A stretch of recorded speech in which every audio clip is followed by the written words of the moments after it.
Good afternoon. We're here today with the mayors of Phoenix and San Antonio and senior members of my administration to talk about the existential threat of climate change. And it is a threat. We're going to outline steps we're taking to help communities who right this minute, as both the mayors can tell you, are facing a real crisis in their cities. We'll talk about steps we're taking to help people get through this tough time. And we're also going to talk about steps we're taking to help communities prepare, plan, and recover and make our nation more resilient in future heat waves. And there will be more. I don't think anybody can deny the impact of climate change anymore. There used to be a lot of time when I first got here, a lot of people said, oh, it's not a problem. Well, I don't know anybody, I shouldn't say that. I don't know anybody who honestly believes climate change is not a serious problem. Just take a look at the historic floods in Vermont and California earlier this year. Droughts and hurricanes that are growing more frequent and intense. Wildfires spreading a smoky haze for thousands of miles, worsening air quality. The record temperatures, and I mean record, are now affecting more than 100 million Americans. Puerto Rico reached a 125-degree heat index last month. San Antonio hit an all-time heat index high of 117 last month. Phoenix has been over 110 degrees for 27 straight days. And with El Nino and the short-term warming of the ocean, that exacerbates the effects of climate change, making forecasts even hotter in the coming months. Ocean temperatures near Miami are like stepping in a hot tub. They just topped 100 degrees. 100 degrees. And they're hitting record highs around the world. And that's more like, as I said, jumping in a hot tub than jumping in an ocean to ride a wave. Most people don't realize for years heat has been, I have to admit, I didn't know it either. I thought it, I knew it was tough, but the number one weather-related killer is heat. The number one weather-related killer is heat. 600 people die annually from its effects, more than from floods, hurricanes, and tornadoes in America combined. And even those places that are used to extreme heat have never seen it hot as it is now for as long as it's been. Even those who deny that we're in the midst of a climate crisis can't deny the impact of extreme heat is having on Americans. Americans, like an elderly woman in Phoenix, who fell out of her wheelchair and after 5 minutes on the ground had third-degree burns. Third-degree burns. Or the firefighter who's already has lug over 45 pounds of gear through smoke and flame, which is incredibly hot. The job is even harder and more dangerous to do in record heat.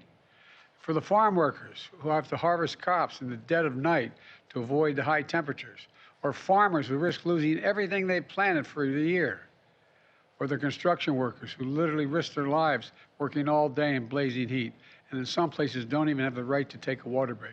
That's outrageous. That is outrageous. Anybody who says that, does that. Folks, we really want to pretend these things are normal? Experts say extreme heat is already costing America $100 billion a year and hits our most vulnerable the hardest, seniors, people experiencing homelessness who have nowhere to turn, disadvantaged communities that are the least able to recover from climate disasters. And it's threatening farms, fisheries, forests that so many families depend on to make a living. But none of this is inevitable. From day one of my administration, we've taken unprecedented action to combat the climate crisis that's causing this. We're using a law I got passed the first day in office, first month in office, called the American Rescue Plan, to help states and cities promote energy efficiency, reduce flooding, and open cooling centers. We're delivering over $20 billion from the bipartisan infrastructure law to upgrade the electric grid to withstand stronger storms and heat waves so we don't cause more fires. Look, last year I signed the Inflation Reduction Act, the most significant climate investment ever anywhere in the world. Meanwhile, FEMA has been on the ground responding to those unprecedented weather emergencies in real time. And I've traveled an awful lot in that helicopter with you all across the country. And to see the devastation that occurs, the kind of wildfires and drought and the like. We've launched a place you can go, heat.gov. Go online, heat.gov, to share life-saving information that you may need to know about. Last year, my Department of Labor created the first ever national program to protect workers from heat stress. Since then, we've conducted 2,600 heat-related inspections at workplaces nationwide to protect the health and safety of the workers on the job, so they're being taken care of. Today, I'm announcing additional steps to help states and cities deal with the consequences of extreme heat. First, I've asked Acting Labor Secretary Julie Su to issue a heat hazard alert. It clarifies that workers have federal heat-related protections. We should be protecting workers from hazardous conditions, and we will. And those states where they do not, I'm going to be calling them out, where they refuse to protect these workers in this awful heat. Second, the Acting Secretary of Labor will work with her team to intensify enforcement, increasing inspections in high-risk industries like construction and agriculture. This work builds on the national standard the Labor Department is already developing for workforce and workplace heat safety rules.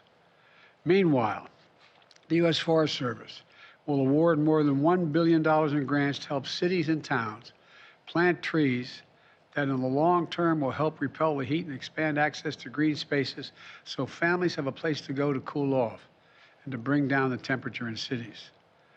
The Department of Housing and Urban Development is providing billions to communities to make buildings more efficient and to make them more heat resistant, opening cooling centers for residential areas and in the cities that the communities can go to be safe. The Department of Interior is using infrastructure funding to expand water storage capacity in the western states to deal with the impacts of future droughts that are made all this extreme heat more consequential. The National Oceanic and Atmospheric Administration is launching a new partnership with universities and impact communities to improve the nation's weather forecast and its accuracy, so Americans everywhere can be better prepared and they can better predict what the heat is going to be in that community with the weather. In all my Investing in America agenda, we provided a record $50 billion for climate resiliency to restore wetlands, manage wildfires, help Americans in every state withstand extreme heat. But our MAGA extremists in Congress are trying to undo all this progress.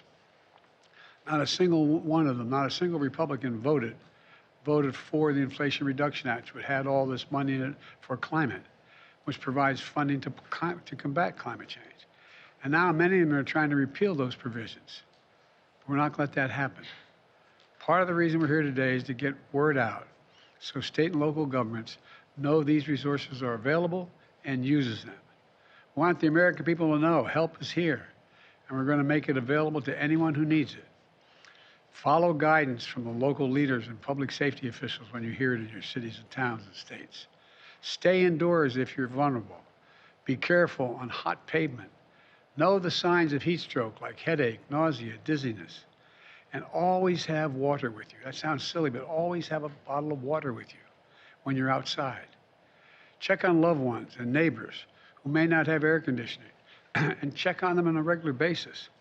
Or go to the mall or community centers or movie theaters or libraries where there's air conditioning when you don't have that air conditioning at home. Take advantage of local cooling centers. Hundreds are being built. They're there for everyone and they save lives. It matters. Now I'm going to turn it over to the Mayor of Phoenix, who's on the front lines of dealing with extreme heat. And fire away, Mayor. We're anxious to hear what you have to say. Thank you so much, President Biden. Thank you for convening us today to talk about something near and dear to my heart and on so many of our minds, extreme heat. We really appreciate your leadership on climate change with legislation such as the Inflation Reduction Act that will be the most important in a generation. Phoenix is known for heat. We are often called the Valley of the Sun. We have relentless summer heat followed by beautiful months of weather. But right now, this summer has really been unprecedented, and you've spoken about some of the challenges we have faced here in Phoenix. It's taking a real toll on our community. We feel like we are very much on the front lines of climate change. I've tried to make Man, you can feel it outside today. I've tried to make it my mission to adapt to this trend, to stay ever innovative and ensure we aren't falling behind on heat resilience.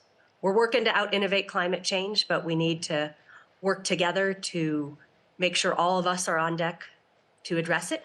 We need a whole-of-government approach.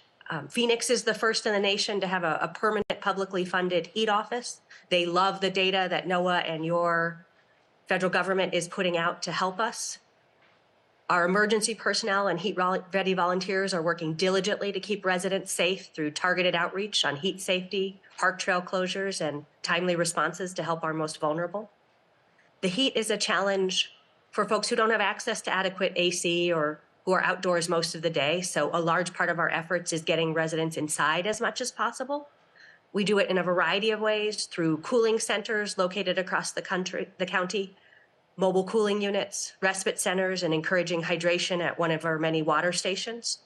We also recognize that many families need assistance to make their air conditioners more effective or need federal aid with their energy bills, and federal dollars have just been crucial in supporting families' abilities to make their homes safer and more comfortable. The Department of Energy's Weatherization Assistance Program makes homes more energy efficient, lowering energy bills for the long haul, reducing overload on the grid, and making homes more comfortable in intense heat. Paired with the incredible incentives in the Inflation Reduction Act for residential solar, this could make an enormous impact for families. And Mayor Nuremberg, who's joining us, has been a real leader and a model for mayors in how to communicate all the good things that are in the IRA to our residents. The HHS Low-Income Household Energy Assistance Program, LIHEAP, has been crucial for low-income families to help with energy bills. Even when the heat is over, many of our families may see their largest ever energy bill in their mailboxes. And we're among the many warm weather communities asking for balanced consideration of how these formulas are structured. Expanding these solutions would have immediate impact for families. We are also using ARPA dollars to address heat, and we are looking forward to applying for the funding for trees, which could really go a long way in making our communities more comfortable, that you have secured in the Inflation Reduction Act. We deal with this heat on an annual basis, so we've been focused on preparedness from day one and really trying to prepare for what is, for us, a long-term emergency. You mentioned how many lives are lost to heat, and that's a real focus for us. We would love it if Congress would give you the ability to declare heat a disaster. We think that could really save additional aid, and that would even more multiply the impact of the FEMA hazard mitigation assistance and the building resilient infrastructure, the BRIC programs, which are a good start to building long-term solutions such as energy redundancy for cooling centers. So we feel like there are a lot of great tools, and I appreciate you helping communities across the country just make sure they're aware of the great ways the federal government is partnering. We're looking forward to working with you to become even more effective. Thank you. Okay, thank you very much. Look, you've established the Office of Heat Response and Mitigation. And sometimes I think those of us in government who do this all the time, we think everybody knows what all these titles and all these acronyms mean. But can you share some examples of the work and the outreach that you're doing in the community to try to let people know what's available and how you can help? I mean, what kinds of things? Because I find that's a difficult thing to do sometimes. Absolutely. We're getting better every year, and we learn every year. We are trying to get out and share maps of where all the cooling centers are, to deliver cooling kits. You mentioned checking on loved ones. We have a formal program called Cool Collars at the City of Phoenix, where you can register your family members, or if you know you might need a check during the heat of the summer. And we would love for more people to sign up to be checked on. The volunteers have been amazing. We've had thousands of engagement, and just having that permanent office has given us a place for people to go, both with ideas and when they want to volunteer. And we've been able to use some of your federal programs, including trying to find new ways to build housing indoors so that our construction workers are safer. So we appreciate the partnership, it's made our heat office more effective. Well, it's not going to alleviate the heat problem right now. But we also have a number of programs to do everything from allow people to have the ability to get help to literally paint their roofs white, to change their windows and doors and get tax credits for doing it, so air conditioning doesn't escape.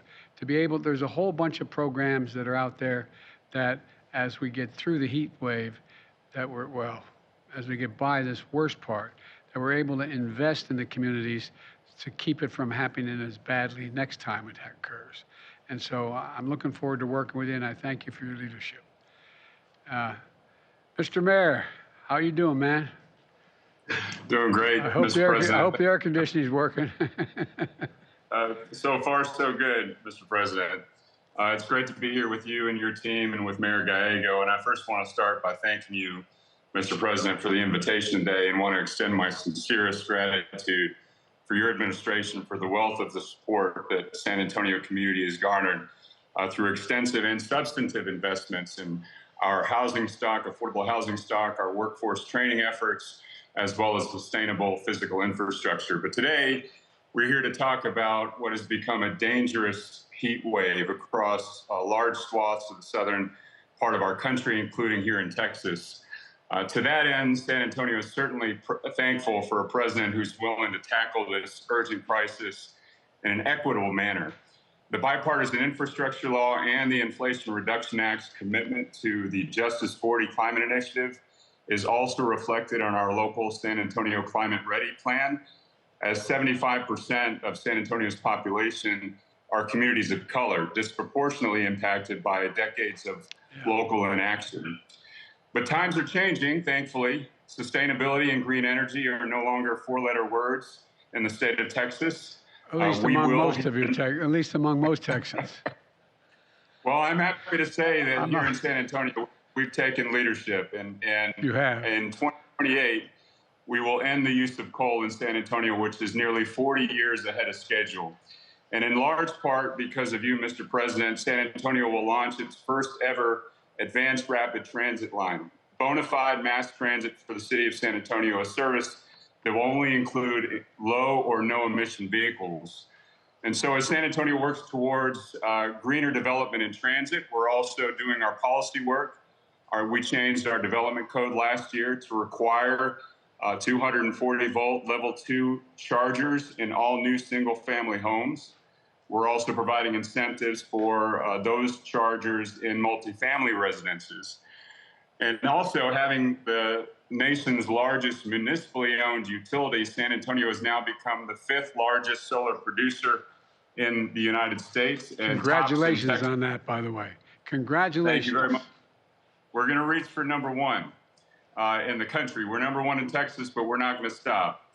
However, these initiatives are not just happening in San Antonio. I'm pleased to report mayors are united in Texas as well. Communities across Texas have committed themselves to being greener, more equitable, and literally cooler, as nearly every major Texas city now has a long-term climate or emissions reduction strategy.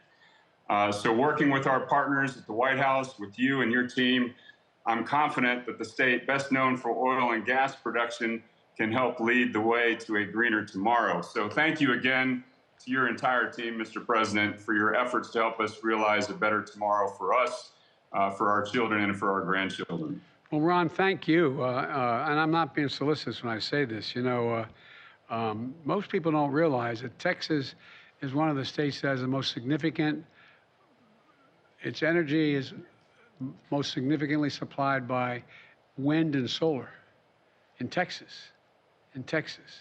And I know there's some in your state who want to turn that around, but it's working and it's moving in a big way, and it's cheaper.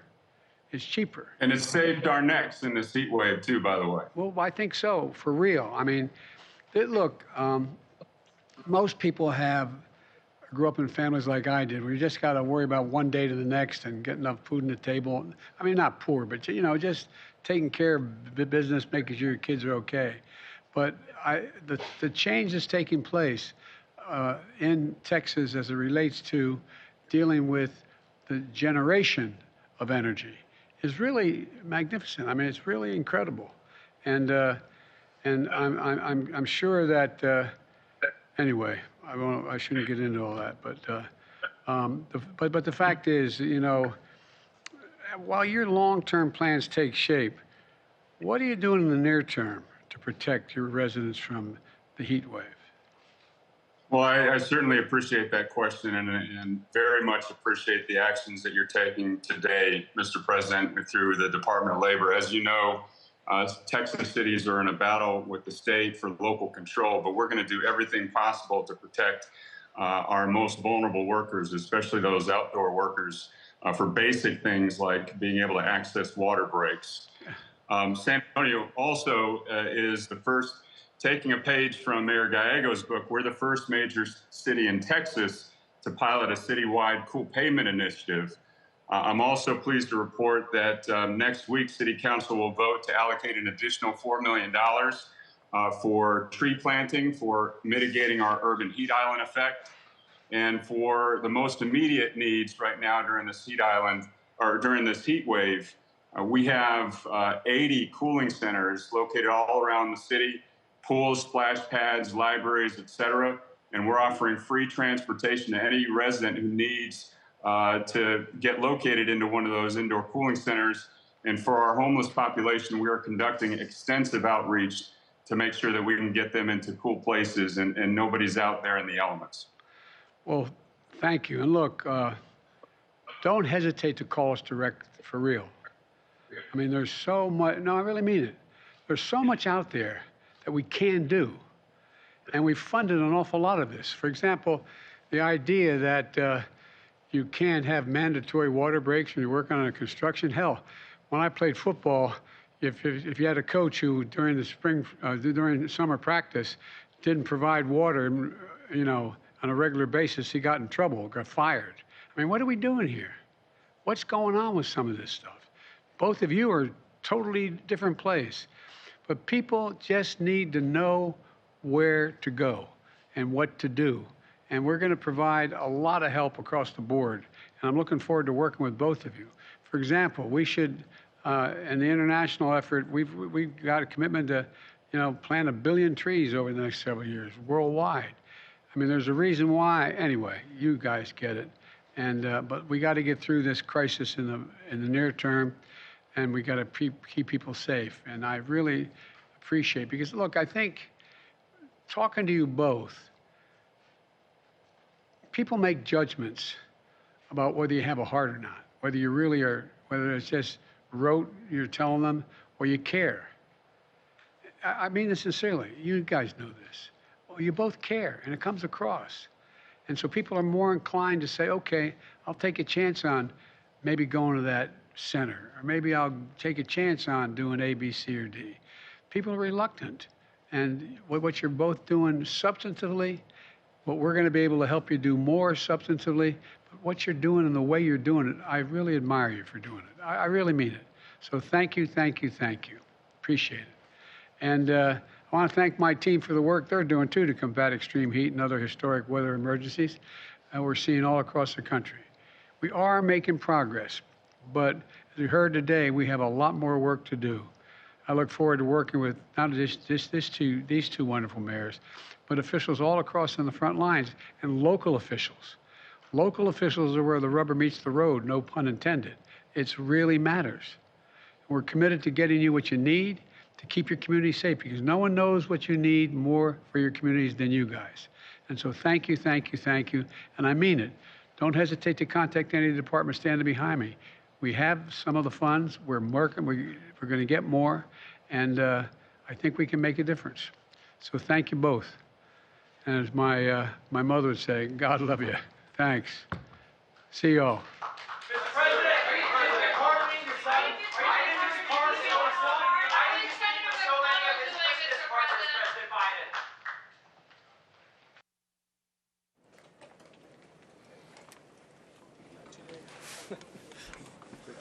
Yeah, that was amazing.